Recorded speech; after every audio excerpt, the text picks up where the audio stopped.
if you are taking a blood thinner and you need to do a colonoscopy, there are a few things you need to consider. Number one, if you're on blood thinner, it means that your doctor wants to thin your blood to prevent the clot from forming. You probably either have a heart problem, a previous stroke, or maybe you have a stent in the heart to prevent the stent from forming a clot. So if I do a scope on you and I see a polyp, and then I remove the polyp during the scope, which is a standard treatment, the part that I've removed the bleeding may continue and become very dangerous.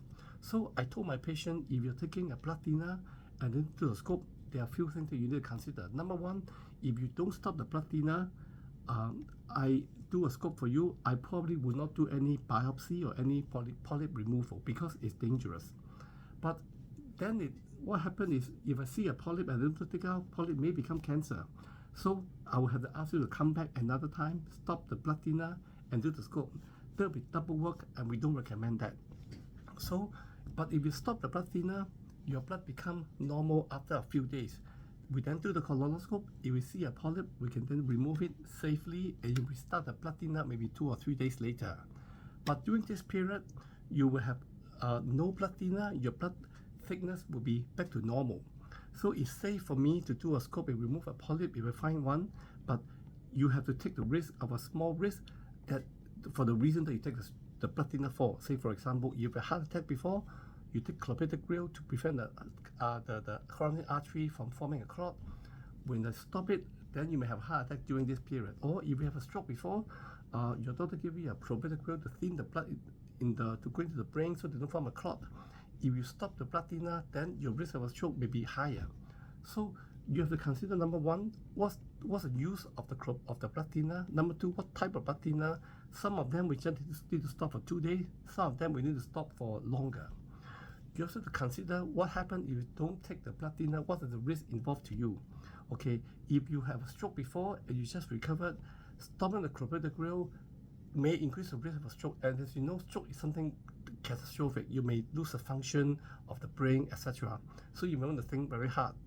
You also should consider what's the urgency, what's the importance of the procedure. Say for example, you want to do a screening colonoscopy, then maybe you can do other things like a fecal immunochemical test, FIT, or a CT colonoscopy, which is a CT scan to look at the colon. So I'll give you some example. I have one patient that have been had a stroke before. Her neurologist put her on a clopidogrel to prevent a second stroke. But she had constipation, she's elderly, and the son was worried that she may have a cancer. So because of constipation, change of bowel habit, it may be a sign of cancer. We need to do a scope. Do I have alternative? Well, we can do a CT colonoscopy, but if you see anything abnormal, we'll need to do another scope. Can we do a fecal or cut blood? In this case, no. If we have symptoms, we don't do fecal or cut blood. So therefore, the scope is needed. On the other hand, we also need to consider, so what if I find a cancer? We're going to act on it. If you're not going to act on it, you're not going to do anything about it, then maybe we save the scope. So for her, we thought we need the scope because she's relatively well. But she's on clopidogrel for stroke prevention. And I told the son, we have to stop the clopidogrel for about 5 days.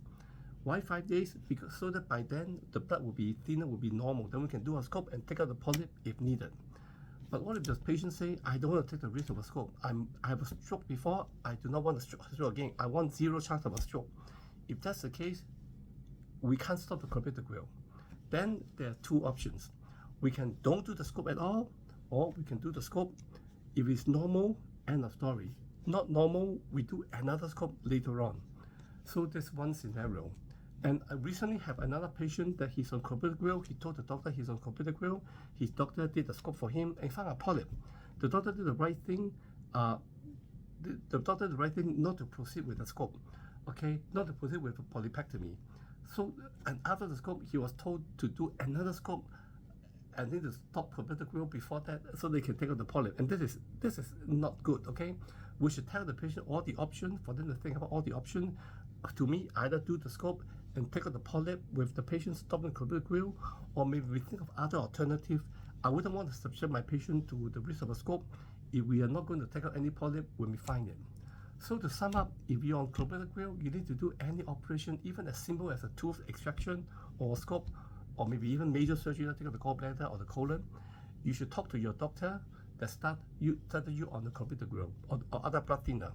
Ask the doctor what's the risk of me not taking it for a few days. Ask the doctor they're going to perform a surgery for you. Is there an alternative that are less risky? Is the procedure is a must do in the first place? So taking all this into account, not an easy solution. To sum up, if you're on the blood thinner, you need to do a surgery. Think about what happens if you stop the blood thinner, and think about what happens if you do not do the operation. I hope I don't confuse you too much. Dr. Desmond White.